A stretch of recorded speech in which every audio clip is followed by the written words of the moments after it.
క్షమాపణ. ఈరోజు ఉదయం ఒకసారి గుర్తు తెచ్చుకోండి. మీరు కానుక వేయటానికి ముందు, ఒకవేళ ఈరోజు బల ఇస్తే బలలో పాల్గొనడానికి ముందు, సమాజంలో, సంఘంలో ఇంకా నీ మనసులో చేదు ఉంచుకొని ఎవరి గురించైనా ఉంటే, నీ సహోదరుడు, ముఖ్యంగా సమాజంలో, మన క్రైస్తవ సమాజంలో ఉన్నటువంటి నీ సహోదరి, నీ సహోదరుడు, నీ స్నేహితుడు, మీ అమ్మ, మీ నాన్న, మీ చెల్లి, మీ అక్క, మీ తమ్ముడు, ఇంకా ఎవరైనా నీ హృదయంలో అటువంటి చేదు భావన, ఇంకా క్షమించలేనటువంటి హృదయం గనక మీకు ఉంటే, ఈరోజు ఉదయం ఒక్కసారి దాని గురించి ఆలోచించండి. What if the lord takes the same stand? మీకు ప్రతిగా, మీకు వ్యతిరేకంగా ప్రభువు అదే పద్ధతిని పాటిస్తే మన బ్రతుకులు ఏమవుతాయి అని ఒకసారి ఆలోచించండి.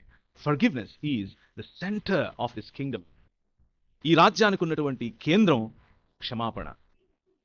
నన్ను క్షమించండి అని అడగటానికి నీకు మనసు రాలేదు అనంటే, నన్ను క్షమించండి, నేను తప్పు అని ఒప్పుకునే, ఒకవేళ నీవు తప్పు చేయకపోయినప్పటికీ నన్ను క్షమించు అని అడిగేంత దీన మనస్సు నీలో లేకపోతే, నా వయసెంత, నేనెంత, నా పదవేంటి, నేనేంటి, నా అంతస్తేంటి, నువ్వేంటి, నా సంపాదనేంటి, నువ్వేంటి, నా హోదా ఏంటి, నువ్వేంటి, నేను క్షమించమని అడగటమా అని గనక ఇలాంటి ఆలోచనలు నీలో ఉంటే, నువ్వు ఇంకా ఈ రాజును కలుసుకోలేదు, నువ్వు ఇంకా ఈ రాజు యొక్క రాజ్యంలో భాగం కాదు.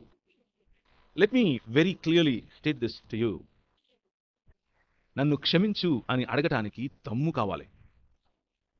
నీకంటే చిన్నవాడితో, నీకంటే తక్కువ అనుభవం ఉన్నవాడితో, నీకంటే పెద్దగా చదువుకోని వాడితో, నీకంటే పెద్దగా ఉన్నత స్థాయి లేని వారితో సైతం నిన్ను నువ్వు తగ్గించుకొని, I'm sorry brother, I'm sorry sister అని చెప్పలేకపోతే, అటువంటి హృదయం నీకు లేకపోతే, the lord today or the lord this morning is asking you to practise it. పునరుత్థానము కలిగిన సమాజానికి ఉండాల్సినటువంటి క్వాలిటీ క్షమాపణ అడగటం, అలాగే క్షమించటం.